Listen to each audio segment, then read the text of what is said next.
The luxury cruise liner MS Poseidon sails across the Atlantic on its year-end journey to New York. The atmosphere is festive, passengers filling the ship with music, chatter, and anticipation for the new year. Among them is Jennifer, traveling with her fiancé, Christian. The couple quietly discusses their engagement, unsure of how to break the news to Jennifer's father, former New York City Mayor Robert Ramsey, who is also aboard the ship. Elsewhere, Elena, a young stowaway, slips through the ship's galley in search of her friend, Valentin, a waiter working below deck. Architect Richard Nelson, weighed down by heartbreak, makes a phone call to the lover who left him. In the grand ballroom, Captain Michael Bradford delivers his New Year's Eve address to the guests. He raises a toast before introducing the singer, Gloria, who takes the stage to entertain the lively crowd. At a poker table nearby, Dylan, a professional gambler and retired Navy sailor, plays Texas Hold'em with Robert and the brash Lucky Larry. Jennifer, Christian, and Elena dance and drink in the nightclub. Across the ship, Richard sits with friends, speaking bitterly of his broken relationship. Dylan, flush with winnings, exits the game and bumps into young Connor, who is wandering the corridors. Soon after, Maggie, Connor's mother, arrives and chats briefly with Dylan. Up on the bridge, officers suddenly detect danger, an enormous rogue wave, towering 150 feet high, bearing down on the ship. As the countdown to midnight echoes through the ballroom and champagne glasses are raised, the officers sound alarms and attempt to turn the ship head-on into the wave. But the Poseidon reacts too slowly. On the promenade deck, Richard, who moments earlier had been teetering on the edge of suicide, sees the monstrous wave outside the glass windows. Fear jolts him back, and he scrambles inside for safety. Moments later, the wave slams into the vessel broadside. Chaos erupts. The Poseidon rolls, its massive body shuddering, then capsizes completely. Screams fill the air as passengers are hurled into ceilings that have become floors. Glass shatters, chandeliers break loose and crash down. Dozens are swept overboard into the freezing ocean, while others are crushed beneath collapsing structures. In the galley, ruptured gas lines ignite. Fire erupts instantly, consuming crew members trapped inside. Flames roar through the confined space, snuffing out lives in seconds. Back in the ballroom, silence follows the destruction. Survivors begin to stir, gasping in the smoke-filled air. Robert, Dylan, Richard, and Maggie awaken, disoriented, realizing the ship is upside down. The grand chandeliers now dangle above their heads, pointing toward the submerged ocean. Furniture, decorations, and passengers lie scattered, broken, or worse. Suddenly, Robert spots his son Connor clinging desperately to the piano, which now hangs from the inverted ceiling high above the survivors. Robert rushes to his aid. With the help of nearby officers, he rescues the boy, holding him tight against his chest. Meanwhile, in the nightclub, Jennifer regains her senses. She frantically searches for Christian and finds him pinned beneath a fallen light fixture, his body trapped as water begins to seep into the overturned room. Sprinklers spray water across the ceiling, but broken wires dangle down, electrifying the puddles and turning the overturned room into a death trap. They move cautiously, pulling Christian free from under the fallen light. With Lucky Larry's help, the three narrowly escape becoming electrocuted. They are the only ones in the nightclub to survive.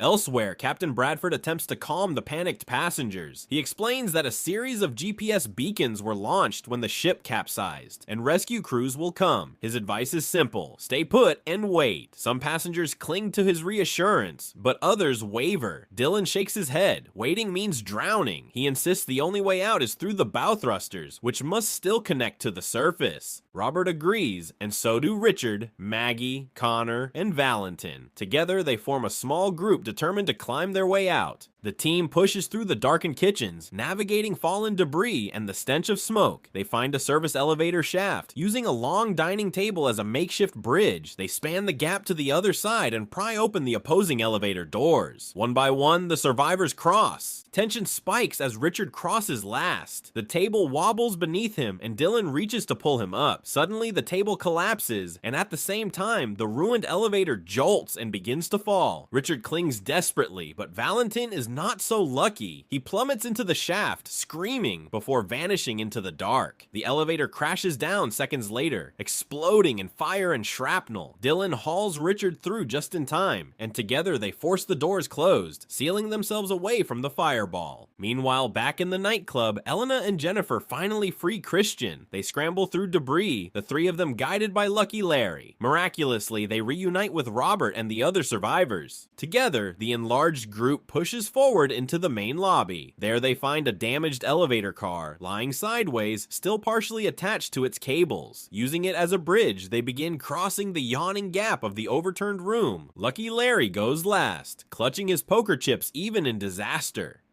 But as he edges across, a deafening roar shakes the ship. From the ceiling, the original floor, an engine crashes down, smashing through the lobby. The falling machinery crushes Larry instantly, scattering his winnings into the rising water. Fuel leaks from the engine, spreading across the surface. Moments later, the fumes ignite and the lobby erupts into flame. Thinking quickly, Dylan grabs a fire hose and ties it to a fixture. Without hesitation, he leaps into the fiery flood, pulling the hose tight to form a makeshift zip line. One by one, the survivors use it to slide across, flames licking at their feet until all of them reach safety on the other side. The ship continues to groan under the strain, but the survivors press on, refusing to wait for a rescue that may never come. In the ballroom, the huge windows finally break. Seawater crashes in, smashing everything and drowning the passengers inside. Captain Bradford, Gloria, and the remaining crew are trapped. Within seconds, everyone in the ballroom is dead. The surviving group hears the screams of people from the main hall, begging for help, but they cannot go back. Water rises fast, so they push forward. They find an air vent that may lead to another part of the ship. Robert tries to break the vent cover with his hands, but fails. He calls Connor forward, hoping his small hands can undo the screws. Elena, shaking from claustrophobia, crawls into the vent. She pulls off her necklace and hands it over. Use this as a screwdriver. With it, the screws finally come loose and the vent cover opens.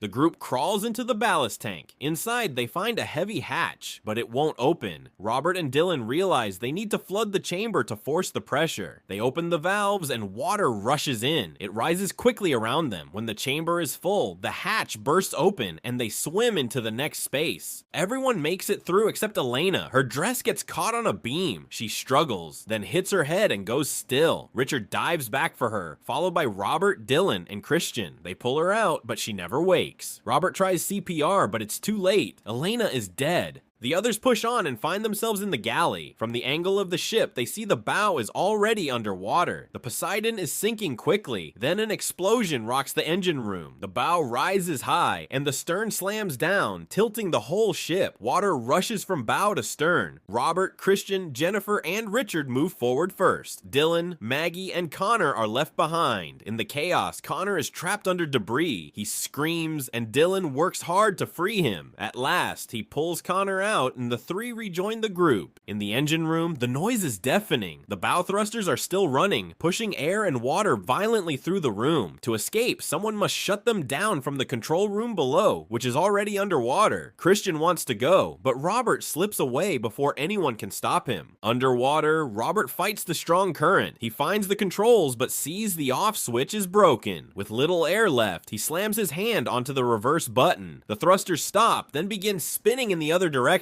Robert runs out of strength and drowns. Above, Dylan grabs a nitrogen tank. He throws it into the spinning blades. The tank explodes, breaking the thruster completely. The group climbs through the propeller tube, crawling toward freedom. They jump from the ship into the ocean and reach an inflatable raft. Soaked and shivering, they look back. The Poseidon tilts even higher, her bow straight up toward the sky. With a final groan, the ship sinks stern first into the sea. Foam and waves churn as the great liner disappears forever.